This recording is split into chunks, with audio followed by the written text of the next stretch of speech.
Hello friends, તો આજે આપણે બનાવીશું સુપર ટેસ્ટી અને હેલ્ધી એવી સેન્ડવિચ. તો સેન્ડવિચ બનાવવા માટે એક બાઉલમાં એક નાની વાટકી જેટલી બાફેલી મકાઈ લેવાની. ત્યાર પછી એક નાની વાટકી જેટલી ઝીણી સમારેલી ડુંગળી એડ કરી દઈશું.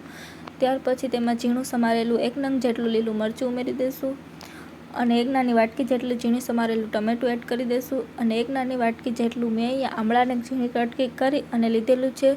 ત્યાર પછી તેમાં ઝીણી સમારેલી કોથમીર એડ કરી દઈશું. તો અહીંયા આમળા ઉમેરવાથી તેનો ટેસ્ટ એકદમ સરસ આવે છે. ત્યાર પછી તેમાં ગ્રેટ કરી અને ચીઝ ઉમેરી દઈશું અને એકદમ સરસ મિક્સ કરી લેશું. ત્યાર પછી તેમાં 1 નાની ચમચી જેટલો ટોમેટો કેચઅપ એડ કરવાનો છે અને ત્યાર પછી તેમાં અડધી ચમચી જેટલું લાલ મરચું પાવડર, સ્વાદ અનુસાર મીઠું એડ કરી દઈશું. ત્યાર પછી અડધી ચમચી જેટલા કાળા મરીના પાવડરનો ભૂકો કરી અને એડ કરી દઈશું અને આ બધું સ્ટફિંગ એકદમ સરસ પાછું મિક્સ કરી લેશું.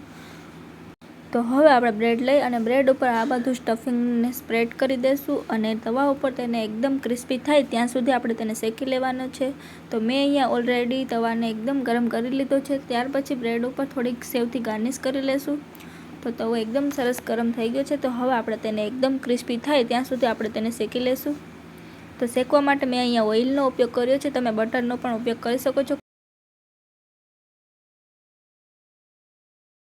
તો હવે આપણે તેને ક્રિસ્પી થાય ત્યાં સુધી શેકી લેશું. તો એકદમ સરસ ક્રિસ્પી થઈ ગઈ છે. તો હવે આપણે તેને કાઢી લેશું અને આવી રીતે 2 ભાગ કરી લેશું. તો તમે જોઈ શકો છો ખૂબ જ ટેસ્ટી અને ક્રિસ્પી થઈ ગઈ છે આપણે સેન્ડવિચ. તો હવે આપણે તેને ટોમેટો કેચઅપ અને સેવ સાથે ગાર્નિશ કરી દઈશું.